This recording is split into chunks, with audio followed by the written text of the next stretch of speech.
ছাত্রছাত্রী, এই ভিডিওর মাধ্যমে আমরা আলোচনা করব আমবাগ হাই স্কুলের যে সেটটি রয়েছে তোমাদের ক্লাস 8 বেঙ্গলি প্রশ্ন বিচিত্রা রায়মার্টিনের সেট 2। দেখো সেট 2তে যে প্রশ্নগুলো রয়েছে তার সমস্ত প্রশ্নের উত্তর নিয়ে আমরা এই ভিডিওর মাধ্যমে আলোচনা করেছি। তোমরা সম্পূর্ণ ভিডিওটি দেখবে, তাহলে সমস্ত প্রশ্নের উত্তর জেনে যাবে। চলো তাহলে সম্পূর্ণ ভিডিওটি আলোচনা করা যাক। দেখো প্রথম প্রশ্ন রয়েছে, সঠিক উত্তর নির্বাচন করো। একের প্রশ্নটি দেখো, যাহার লাগি চক্ষু বুঝে বহিয়ে দিলাম। উত্তরটি হবে অশ্রু জল। দেখো অপশান ঘয়ে আছে তোমাদের। দ্বিতীয় প্রশ্ন, চন্দ্রগুপ্ত নাটকের ঘটনাটি ঘটেছে। উত্তরটি হবে সন্ধেবেলায়। এটাও রয়েছে অপশান ঘতে। তৃতীয় প্রশ্ন দেখো, পূর্ববর্তী স্বরের প্রভাবে পরবর্তী স্বরের পরিবর্তন হলে তাকে বলা হয় প্রগত স্বরসঙ্গতি। 4 নম্বর প্রশ্ন দেখো, আমি অষ্টম শ্রেণীতে পড়ি। বাক্যটিতে মোট দল সংখ্যা। ভালো করে দেখো, আমি অষ্টম শ্রেণীতে পড়ি ভেঙে দেখো মোট 9টি দল রয়েছে। এবার 2 প্রশ্ন, একটি বাক্যে উত্তর দাও। দেখো 1 নম্বর প্রশ্ন রয়েছে, তোতাই অ আ ক খ পড়বে না কেন? উত্তরটি হচ্ছে তোতায়ের নতুন সবুজ জামা চাই, সেই কারণে সে অ আ ক খ পড়বে না। দ্বিতীয় প্রশ্ন রয়েছে, আমাদের জাতীয় ধর্ম এই, জাতীয় ধর্মটি কি? উত্তর দেখো, আরব জাতিদের জাতীয় ধর্ম হলো প্রান্ত সর্বশান্ত হলেও আরব জাতিরা অতিথির কোনো অনিষ্ট করে না।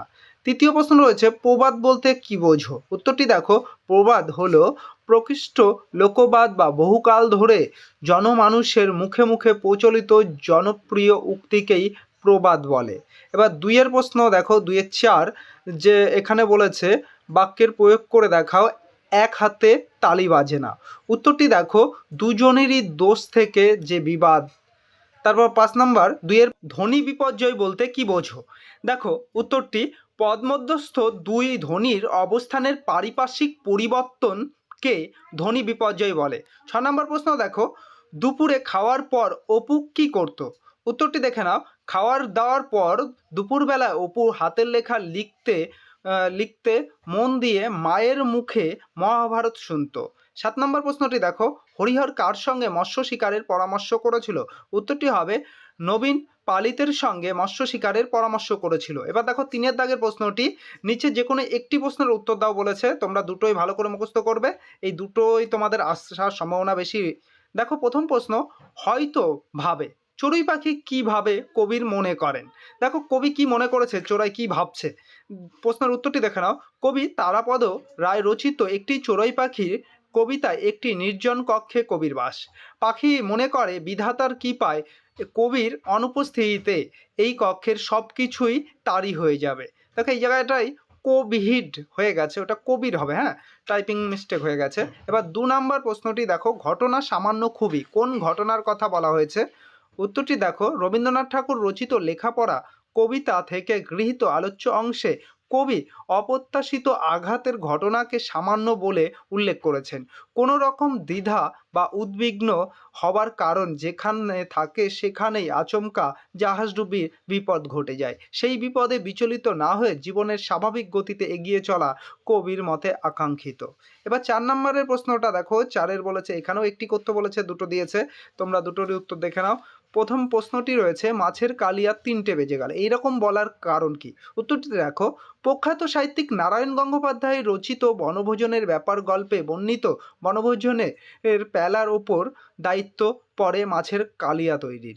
ক্যাবলার মা মাছ কেটে নুন মাখিয়ে দিয়েছে এবং কড়াইতে তেল চাপিয়ে ফেলা তাতে মাছ ঢেলে দেয় এবং মাছ দেওয়ার সঙ্গে সঙ্গে কড়াই ভর্তি ফেনা হয়ে যায়। সব মাছ তালগোল পাকিয়ে যায় একসঙ্গে। মাছের কালিয়া নয়, মাছের হালুয়া হয়ে গেল। অনভিজ্ঞতার কারণে ক্যাবলা কাঁচা তেলে মাছ দিয়ে এই বিপদ ঘটে। মাছের এই অবস্থা দেখে ক্যাবলা আদালতের পেয়াদার মতো ঘোষণা করে যে মাছের কালিয়ার 3টে বেজে গেল। এবার দেখো 2 প্রশ্ন রয়েছে, ভারতবাসী মিথ্যা কথা বলতে এখনও শেখে নাই, বক্তাকে কোন সত্য বলেছে? দেখো উত্তরটি, দ্বিজেন্দ্রলাল রায় রচিত ঐতিহাসিক নাট্যাংশ চন্দ্রগুপ্ত থেকে সংকলিত প্রশ্নের প্রদত্ত উক্তি। বক্তা হলেন মগধের রাজপুত্র চন্দ্রগুপ্ত। এবার পরের পার্টটি, কেন বলেছে বা কোন সত্যের কথা বলেছে? দেখো, গ্রিক সেনা অ্যান্টিগনেস চন্দ্রগুপ্তকে গুপ্তচর ছদ্ম বেশে বা ভালো করে দেখো এই জায়গাটায় গ্রিক সেনাপতি অ্যান্টিগনিস চন্দ্রগুপ্তকে গুপ্তচর সন্দেহে ধরে নিয়ে আসে কার কাছে? সেকেন্দার শাহর কাছে, এবং সেকেন্দার শাহ চন্দ্রগুপ্তকে সত্য বলতে বলে বা সত্য কথা জিজ্ঞাসা করে, তুমি কি করছিলে?